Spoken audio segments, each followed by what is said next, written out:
2 Samuel chapter 19 and 24. And Mephibosheth, the son of Saul, came down to meet King David, and had neither dressed his feet, nor trimmed his beard, nor washed his clothes, from the day the king departed until the day came again in peace. And it came to pass, when he was come to Jerusalem to meet the king, that the king said unto him, Wherefore wentest thou not with me, Mephibosheth? And he answered, My lord, O king, my servant deceived me, for thy servant said, I will saddle me an ass, that I may ride thereon, and go to the king, because thy servant is lame. And he slandered thy servant unto my lord the king. But my lord the king is an angel of God the Father. Do therefore what is good in thine eyes. For all of my father's house were but dead men before my lord the king. Yet didst thou set thy servant among them that did eat at thine own table. Right therefore have I yet to cry any more unto the king.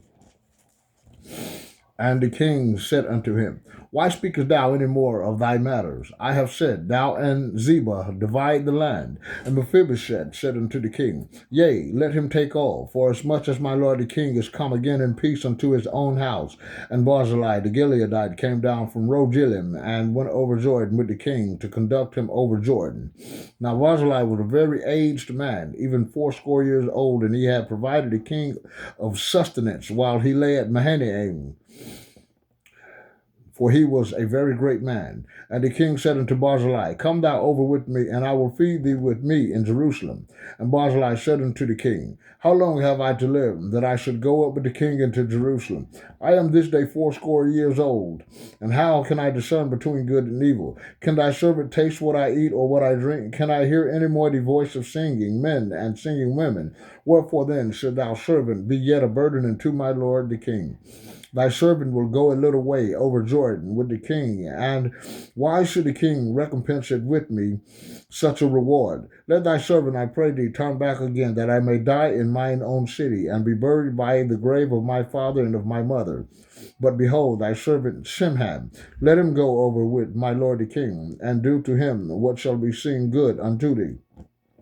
And the king answered, Shimham shall go over with me, and I will do to him that which shall seem good unto thee, and whatsoever shalt thou require of me, that will I do for thee. And all the people went over Jordan, and when the king was come over, the king kissed Barzillai and blessed him, and he returned into his own place. Then the king went on to Galgal, and to Shimham went on with him, and all the people of Judah, and conducted the king, and also half the people of Israel. The old strife begins anew. Verse 41. And behold, all the men of Israel came to the king, and said unto the king, Why have our brethren, the men of Judah, stolen thee away, and have brought the king and his household, and all King David's men with him over Jordan? And all the men of Judah answered the man of Israel, Because the king is near to kin of us. Wherefore then be ye angry for this matter? Have we eaten at all of the king's cost, or hath he given us any gift? And the men of Israel answered the men of Judah and said, We have the 10 parts with the king, and have also more right in David than ye. And then did ye despise us, that our advice should not be first had in bringing back our king? And the words of the men of Judah was fiercer than the words of the men of Israel. Chapter 20. And there happened to be there a man of Belial, whose name was Sheba, the son of Bichri, a Benjaminite. And he blew the trumpet and said, We have no part in King David, neither have we inherited in the son of Jesse. Every man to his tents, O Israel. So every man of Israel went up from after King David, and followed Sheba, the son of Bichri. But the men of Judah clave unto their king for Jordan, even to Jerusalem. And King David came to his house at Jerusalem, and the king took the women, his concubines, whom he had left to keep the house, and put them in ward, and fed them, but went not into them. So they were shut up unto the day of their death, living in widowhood. Joab murders Amasa, verse 4. Then said the king to Amasa, Assemble me the men of Judah within 3 days, and be thou there present. And Amasa went to assemble the men of Judah, but he tarried longer than the set time which he had appointed him. And King David said to Abishai, Now shall Sheba the son of Bichri do us more harm than did the Absalom. Then thou, who's thy Lord's servant, and pursue after him, lest he get him fenced cities and escape us. And there went out after him Joab's men and the Cherethites and the Pelethites and all the mighty men. And they went out of Jerusalem to pursue after Sheba, the son of Bichri. And when they were at the great stone which is in Gibeon, Amasa went before them, and Joab's garment that had been put on was girded unto him, and upon it a girdle with a sword fastened upon his loins, that sheath thereof. And as he went forth, it fell out. And Joab said to Amasa, Art thou in health, my brother? And Joab took Amasa by the beard with the right hand to kiss him. And Amasa took no heed to the sword that was in Joab's hand. So he smote him therewith in the fifth rib, and set out his bowels to the ground, and struck him not again, and he died. So Joab and Abishai his brother pursued after Sheba, the son of Bichri. And one of Joab's men stood by him and said, He that favoreth Joab, and he that is for King David, let him go after Joab. And Amasa wallowed in blood in the midst of the highway. And when the men saw that all the people stood still, he removed Amasa out of the highway into the field, and cast a cloth upon him, when he saw that every one that came by him stood still. Suppression of Sheba's revolt.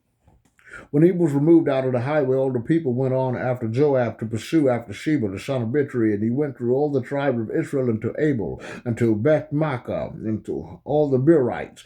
And they were gathered together and went also after him. And they came and besieged him in Abel of Beth-maachah, and they cast up a bank against the city, and it stood in the trench. And all the people there with Joab battered the wall to throw it down.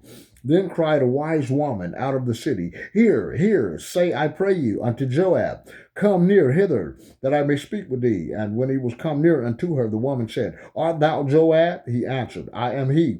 Then said she unto him, Hear the words of thine handmaid. And he answered, I do hear. Then she spake, saying, They were wont to speak in old time, saying, They shall surely ask counsel at Abel. And so they ended at the matter. I am one of them that are peaceable and faithful in Israel. Thou seekest to destroy a city, a mother in Israel.